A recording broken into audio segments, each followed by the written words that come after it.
Yo, what's up, producers? It's your boy Matt from Music Producer School. Thanks for joining me. It is our first class of the week.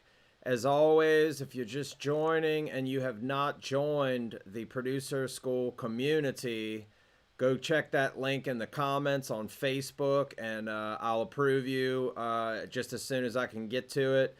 I'll listen to your tracks in the producer community on Saturdays, and it's been a lot of fun. I've been enjoying listening to everybody's music, giving y'all some feedback, some critiques, some tips on your stuff specifically. So that's been a lot of fun. Go join the Music Producer School community. It's free for now, but it may not always be. So go join now while you can.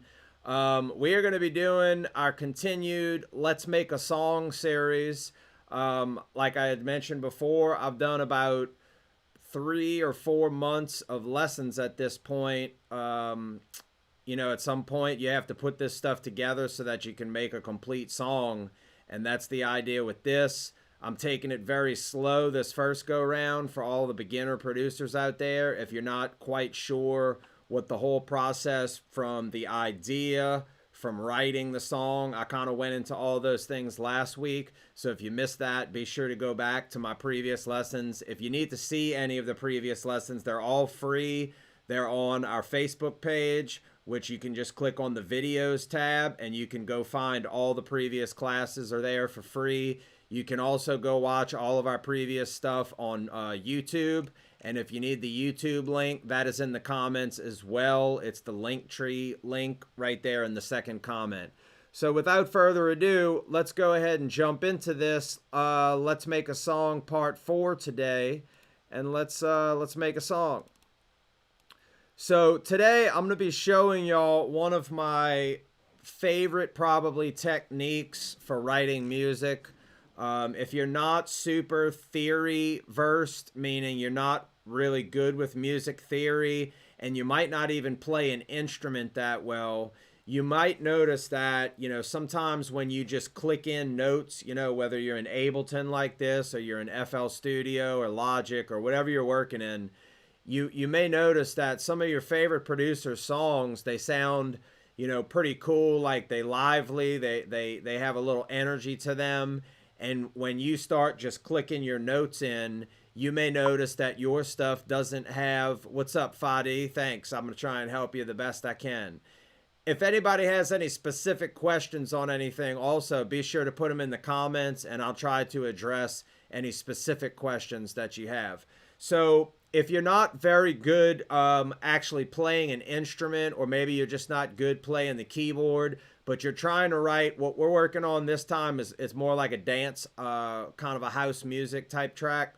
So if you don't play an instrument, it can be difficult for you to write parts that sound, you know, like they flow well, because you're just clicking in your little notes on the MIDI grid there, and it can be a little difficult to get something that feels cool. So today I'm going to focus on showing y'all a technique that I use, especially in the beginning, to help me out with this issue.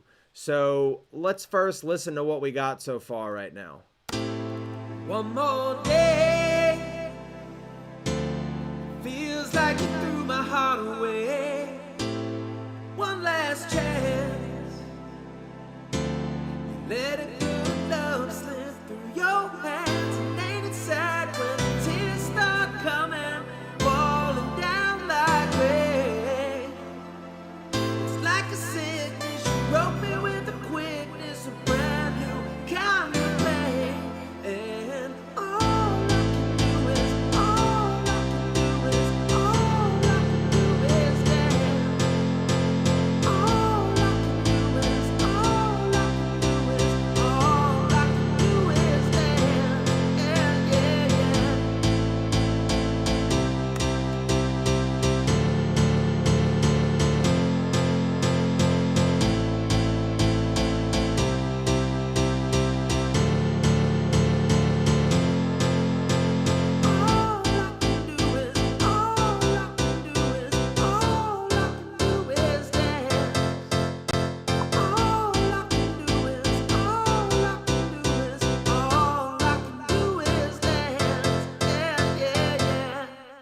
All right, cool. So another thing I want to go ahead and remind y'all of, whenever you first get started working on the next iteration of your song, always remember to do a file save as. So this is all I can do is dance 3.1. So this is the 4th day we're working on this. So I'm going to save it as all I can do is dance 4.1.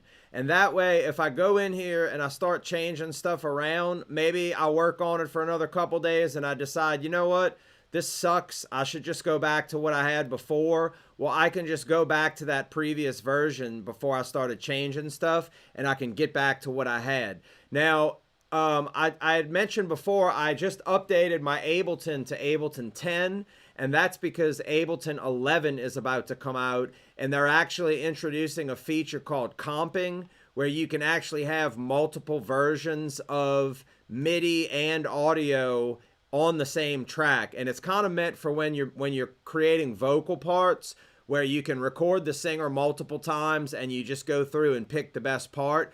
But you can also use that to your advantage when you're trying to write different instrumental parts as well. So let me, I think I heard a comment here. Let's see. I play instrument, but can I learn which you want, if I want the vocal recording too with auto-tune? Okay, yeah, so Fadi, if you need to use auto-tune, you can use auto-tune is just a plugin that you can use for any program. I'm using Ableton most of the time because I'm quickest with it, but you can use auto-tune with anything. You can use it with FL Studio, Logic Pro, Pro Tools, Cubase. All of those programs will allow you to use auto-tune, but you just need to get the auto-tune plugin itself. I'm not sure.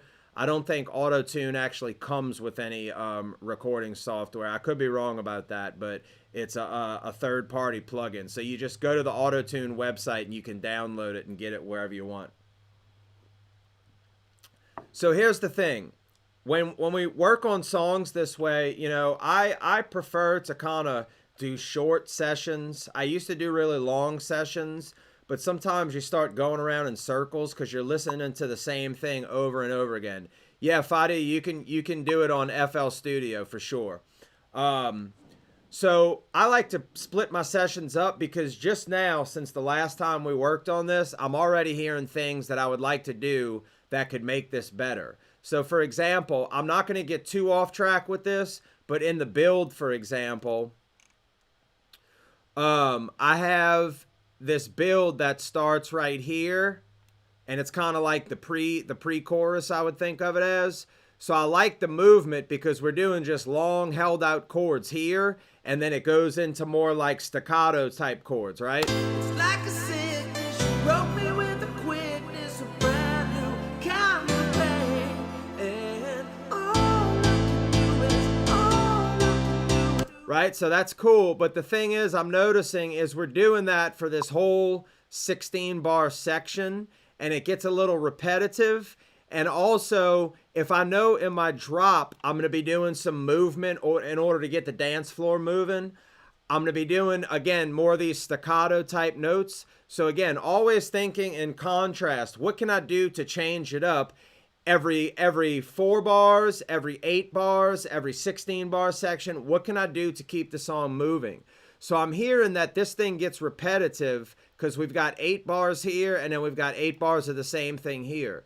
So what I'm going to do here is I'm going to go in on the second half of this, and I'm going to actually create just some staccato, some legato, meaning they're just going to be held out the whole time. So it's going to kind of build, get a little energy going here, but then in this build leading right into the chorus or the drop, I'm going to start bringing it back a little bit. So watch how this works. All these chords, I'm going to take just the first chord and we're going to let it ring all the way out. And then I may do the same thing with the pad under it. And then once we finish with this, I'll show y'all my favorite trick, maybe one of my favorite tricks of all time for doing parts like this. Like I was saying, if you're having trouble writing parts that move and feel good in your productions, I think this is going to be key to helping you out with that. So we got all my chords pulled out now. So we're going to go from this building kind of energy to another type of build.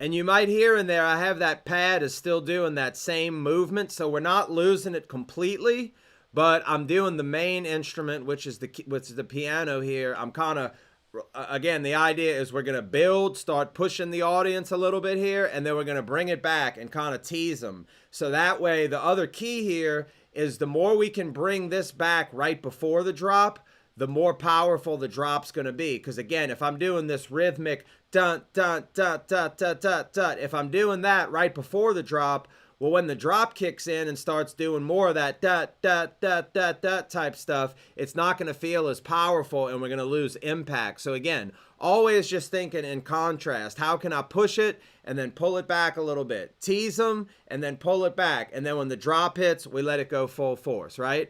Okay, so let me show y'all now this technique that I really like for writing parts. So on the drop here,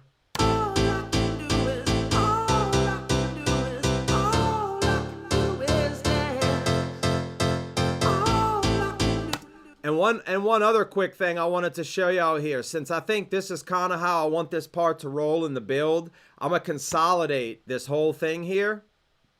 And then I'm going to consolidate this clip here.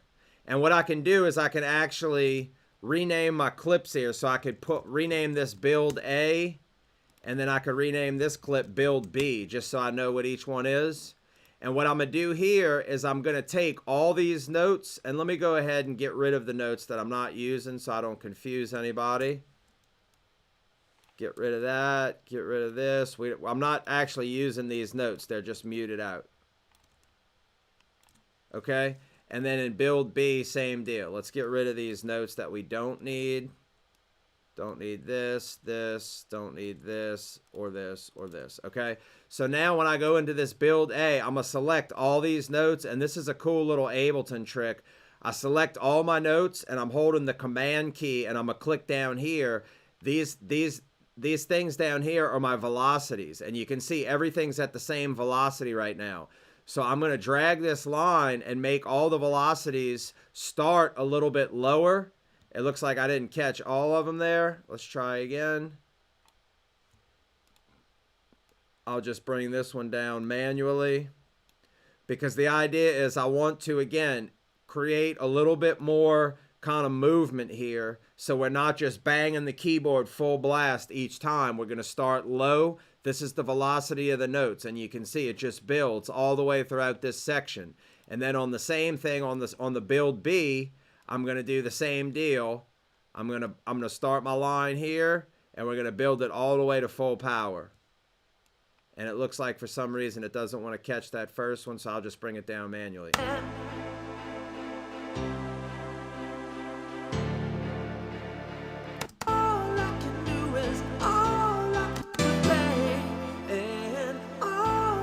Alright, so it sounds like we're doing it a little bit too low, so I'm going to just bring it back just a little.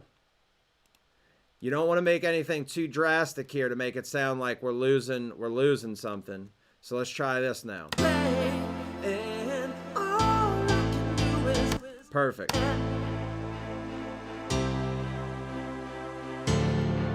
And then right here, I'll actually let all these stay up because we're doing way less notes, so the impact is going to be less.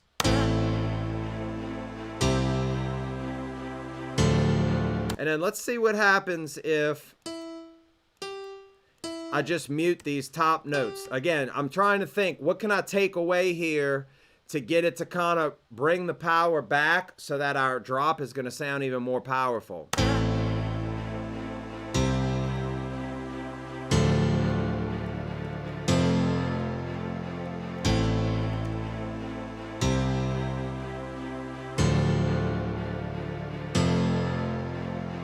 Yeah, that sounds pretty cool. And then let's try even taking away some of these.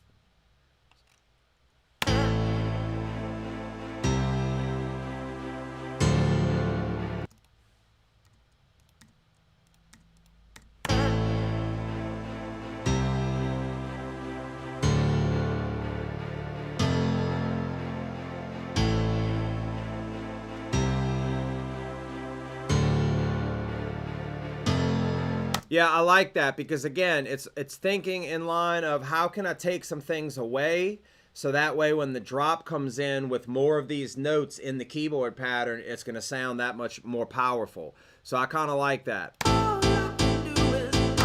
All right, so I'm going to go ahead and do my Command S to save that really quickly. So let's say we know that this is going to be my drop with the vocal just kind of repeating here. And let's say you don't really know your music theory that well. You're not really that good at playing the keyboard. So what could we do here to kind of come up with a part that is a little bit more powerful and moves a little bit better? And this is the trick that I was telling y'all about that I really like. I'm going to create a new audio track and I'm going to put it right under my piano here.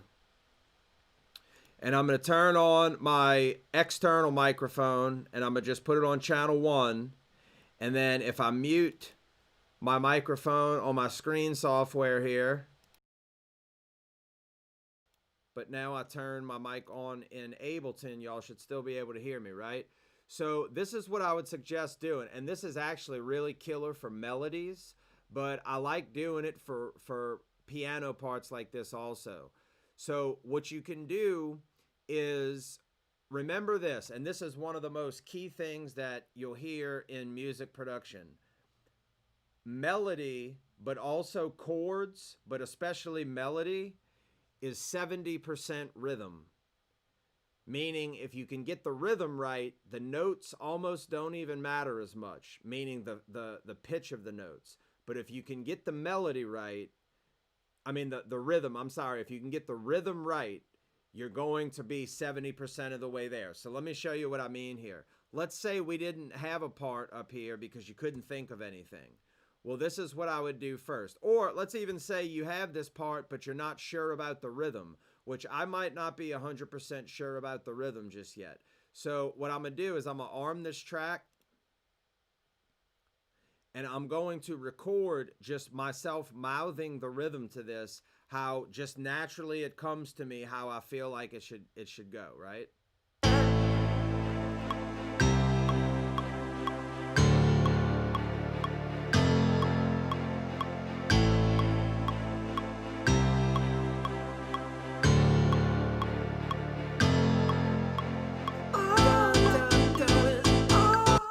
All right, my bad. I got my piano still in there.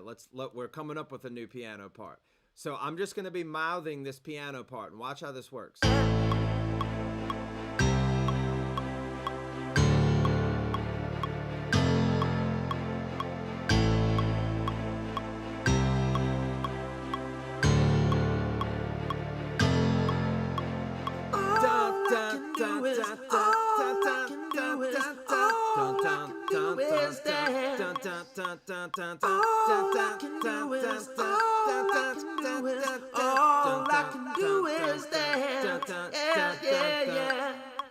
All right, so just like that. Now that may sound a little crazy, but what I'm trying to do here is I'm really just trying to get these rhythms. Okay, so let's listen back. All right, I'm back with you here now. So let's listen back to that. Now, another thing is because I have my delay compensation on, which means it's moving the tracks around for the plug-in delay, I'm going to have to move this back just a little bit so that I can get it lined up on the grid here. So that should probably do it, I think. So this is going to be pretty close, I think.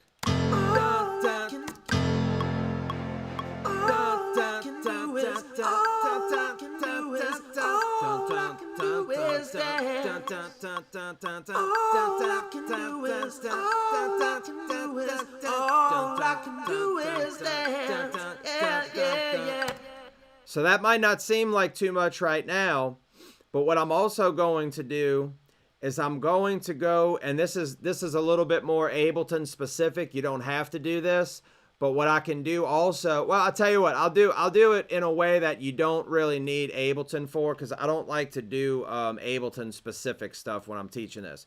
So this is what I'm going to do. I'm going to actually just get a gate, which there's a gate in every DAW everywhere. So you have a gate in there.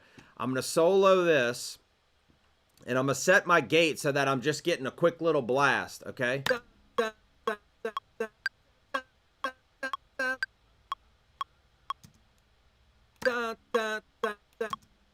I want my hold to be very short.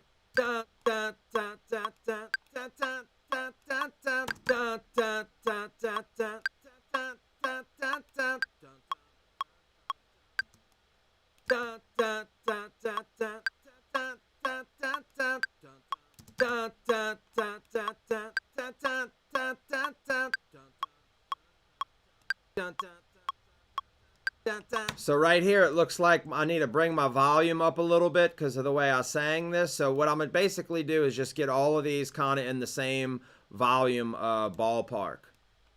So I'm just raising my volume there. Let's try that.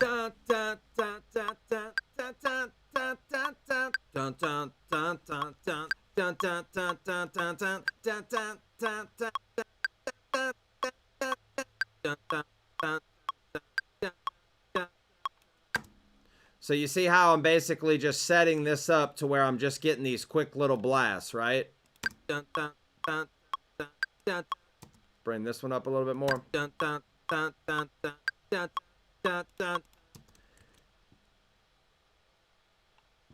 Let's bring this one up a little bit more. Whoops. All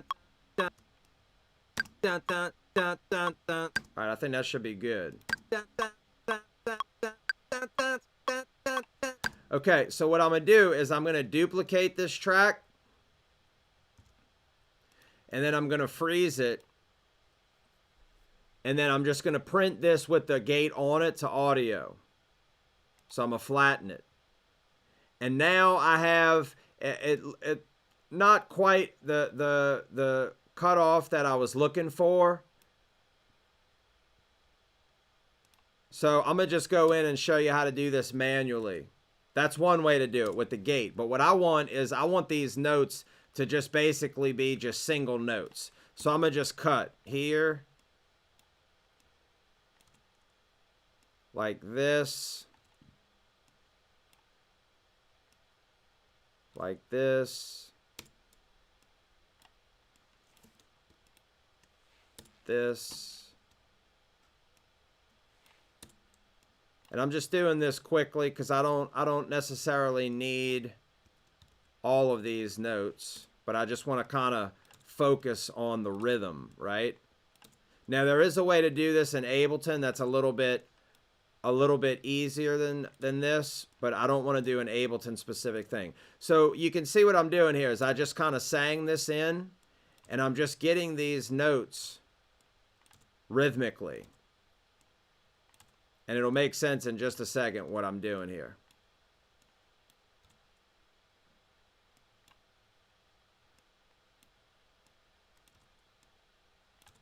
So we're going to keep going through, and all I want is these notes. And I'm leaving a little bit in the front in the beginning so I don't get confused, and I can just kind of see where things are.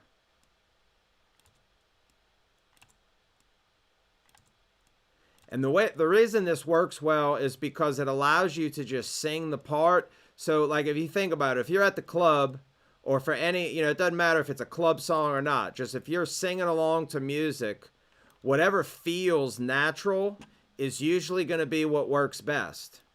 So if you don't necessarily know how to play a piano that well and you can't just play what feels good, go ahead and do like this to where you can just hum it in like this.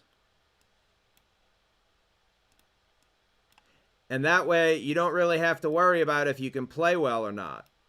You're just kind of getting the notes in the ballpark.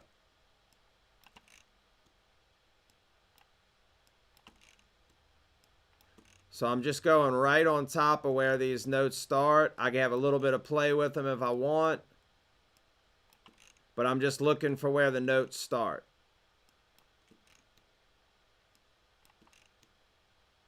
And it doesn't have to be perfect. All right.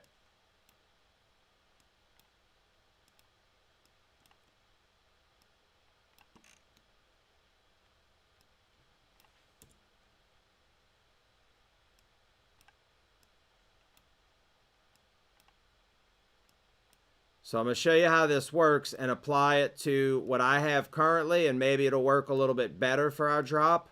Maybe it won't, but we're about to see. So let's check this out now.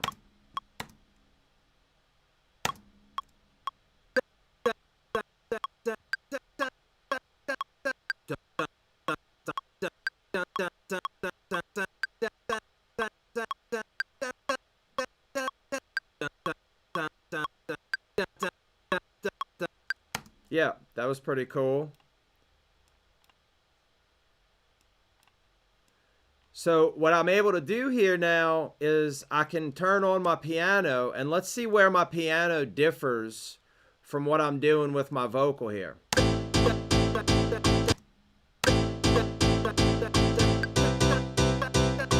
So you can see we do have some differing elements here. So that's kind of interesting. So what I'm going to do is I'm going to duplicate my piano track.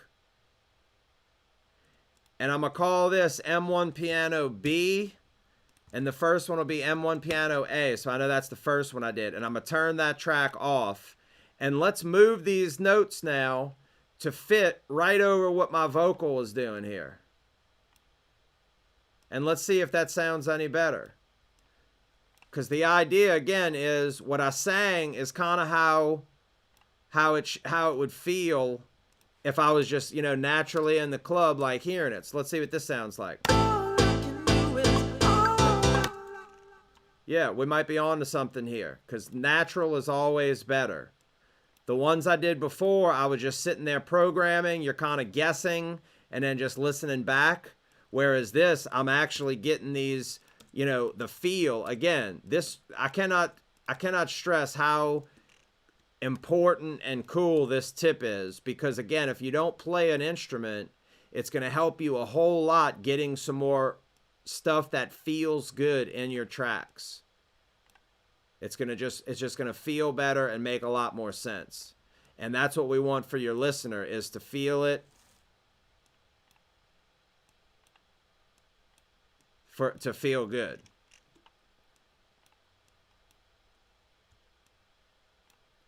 We'll have to keep an eye on that one. I think this note starts here and this one's here, but we can always, and again, we're just finding out where we need to go with this thing. So none of this is set in stone. We can do whatever we want, but this is a very good place to start.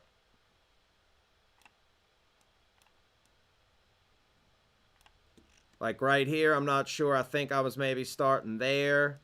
But if we get it wrong, we'll be able to hear it.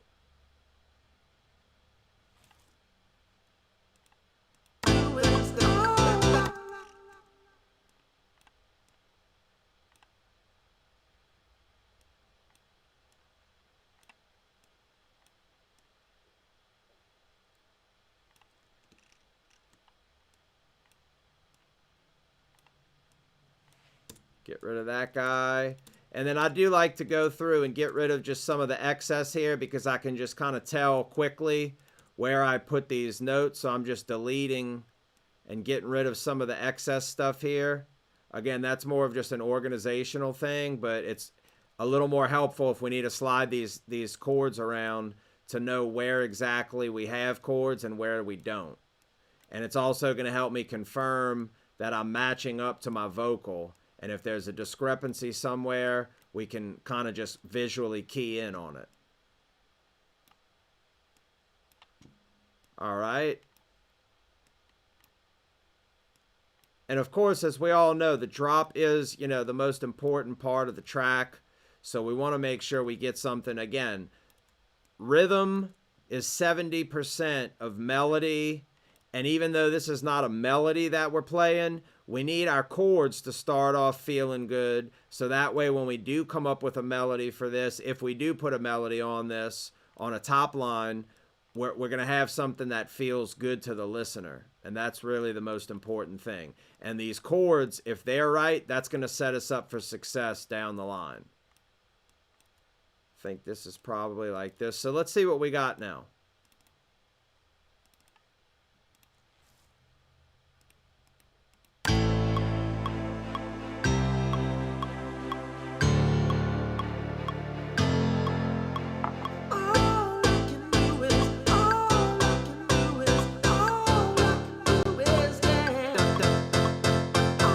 All right, so right there, something sounded a little quick.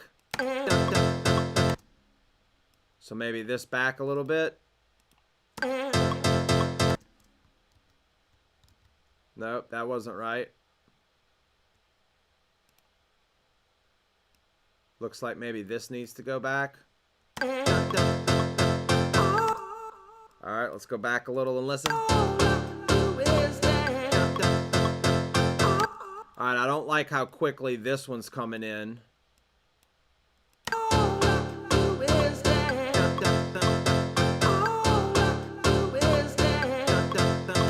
All right, this needs to come back, it sounds like a little.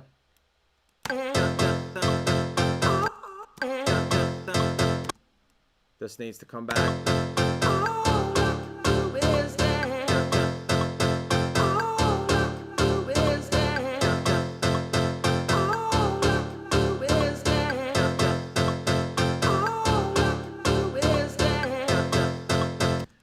Let's try bringing this back a little bit, and I might have been hearing my vocal still in there with it. Nope, I like this chord in here. I think this one is maybe a little early. So I'm just looping this and just listening to it and seeing what feels good.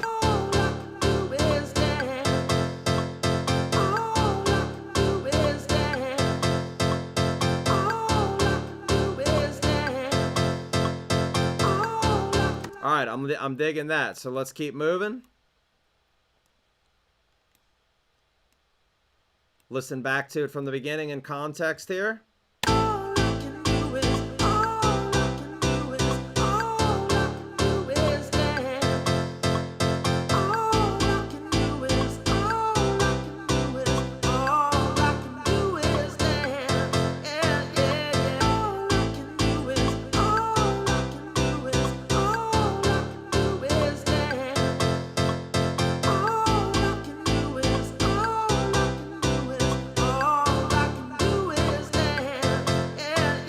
Okay, so my only issue right now, this is an 8-bar section.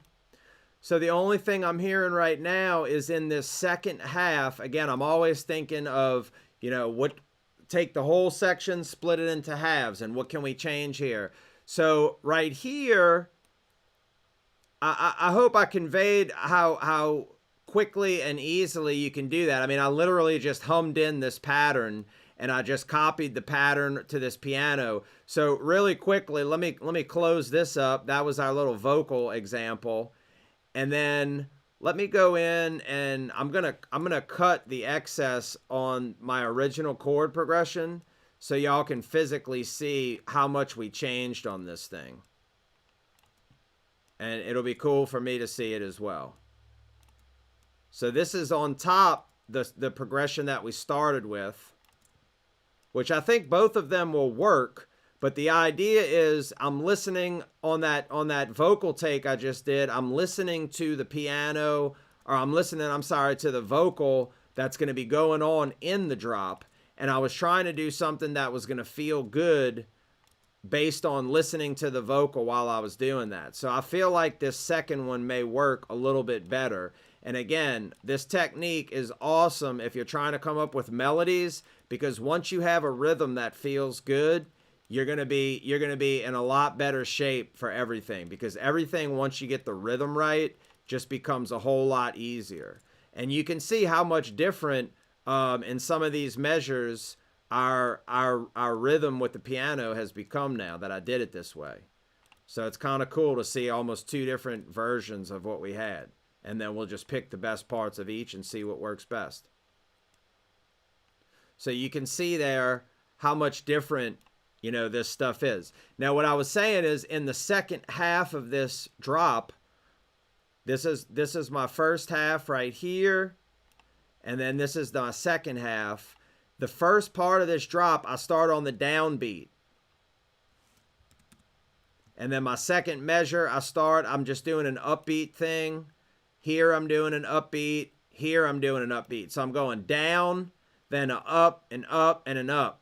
So what I want to do here, I think, is start on the downbeat again. Give it that nice second half of the drop. Give it a nice solid downbeat again. Let's see what that sounds like.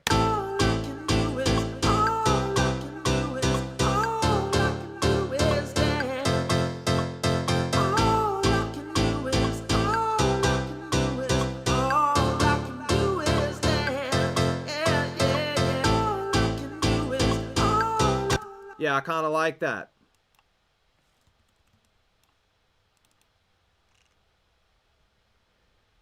Gang Bobga. I do classes for everything, but right now I've just been working in Ableton because I'm quickest in Ableton. But yes, I will be doing some FL Studio lessons very soon. I'm doing this Making the Song series in Ableton, and then the next one I'll probably do, I think, like hip hop in FL Studio. So thanks for the question. I hope that answers it. So this is kind of the two different versions we got. Listen to the first one that we did. So I'm going to play you the original piano that we had on the last class when we started.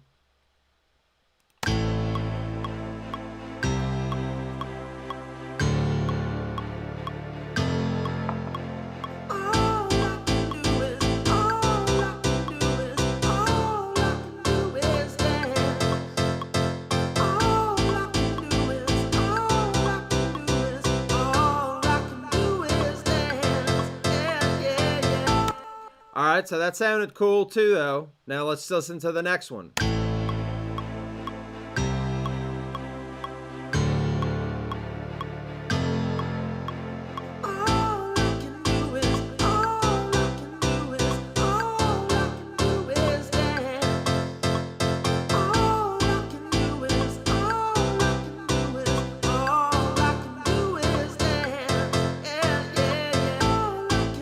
All right, cool. So what do we do at this point? Well, what I would say is this. It's hard to tell at this moment because we're still in the kind of skeleton phase of this, which drop is going to sound best, because I don't even have any drums in here. I'm just listening.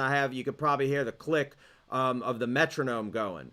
So the key here, though, is give yourself a couple options, because that way when we get to the arrangement phase, we're going to have different things to choose from. We're not going to have to go and stop what we're doing when we start working on drum parts and other parts, like with vocals and stuff like that. We're not going to have to stop what we're doing and be like, damn, I got my whole thing done, but I don't know if this progression's going to work. So what we have now is two different parts we can choose from, and we may even combine these two different parts at some point. Like the first half of the drop would be the first one, and then the second half of the drop would be the second one. Or another technique that you'll hear a lot of good producers, the first drop will be one way, and then the second drop later on in the song will be a same kind of thing. So we're using the same chords, but it's going to be a different variation on those chords. So this is what I'm going to do now. I'm going to take my drop number one, I'm going to consolidate this, and I'm going to call it drop A. And then down here, I'm going to call this, when I consolidate it, I'm going to call it drop B. So again, I have these different parts that I'm starting to put together, because the idea is you kind of putting these little pieces of the puzzle together for yourself, so that way when we do the arrangement, we're not having to make the pieces anymore. All we're doing is just mixing and matching the pieces. So what I'll probably do also in this situation is I can go ahead and I can get rid of this duplicated track, and I'll just bring drop B up here. So that way I'm not looking at all these different parts. And then this audio that I did with the vocal, I hope that was helpful and that made sense. So here, I have drop A and then we have drop B. It's all on the same track with the same piano. And I could even, if I want, duplicate this vocal and we can listen to the whole thing together. That cut's going to be a little rough, but that's okay. And let's see if we can tell what's going to sound better here.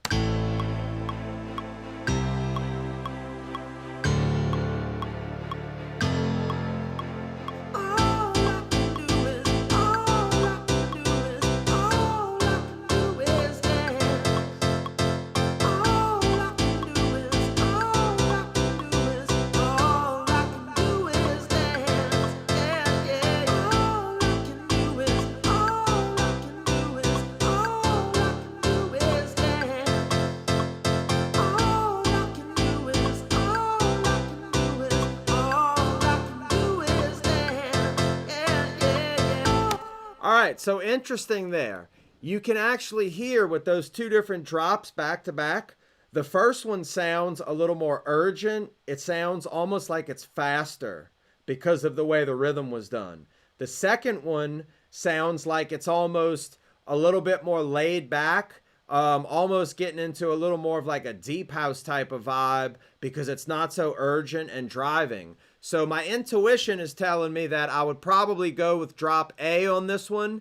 But again, it's nice to have the two different parts because we can kind of hear very clearly going from one rhythm to the next, just how the rhythm, like I don't even have any drums in here yet, but just by changing the rhythm of the piano, the song, especially when we listen against the click like that, the song is actually almost feels like it's speeding up, even though the tempo is exactly the same. Listen to that one more time. I'm going to play the last four of drop A and the first four of drop B together. And listen to what happens when you get to drop B. The song almost feels like it slows down.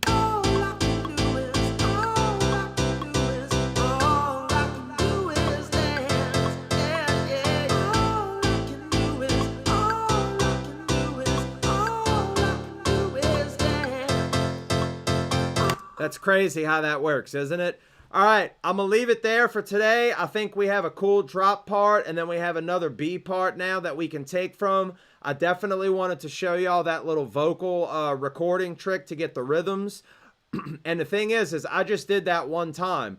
You could put it on loop record and just let yourself go for like 5 or 6 takes and listen back and see which rhythm sounds the best to your ear, and then start moving your chords over on top to match that rhythm. And again, you should be able to just keep generating endless ideas this way. So I hope that worked for you. I hope it made sense. And in the next class, we'll probably start doing a little more fun stuff, like adding some drums. I'm going to recut this vocal. We still got plenty ways to go, but I hope that was insightful for you guys today. I will see y'all for the next class on Thursday at 11 a.m. Central Time. I appreciate y'all coming to hang out with me, and I will see y'all later.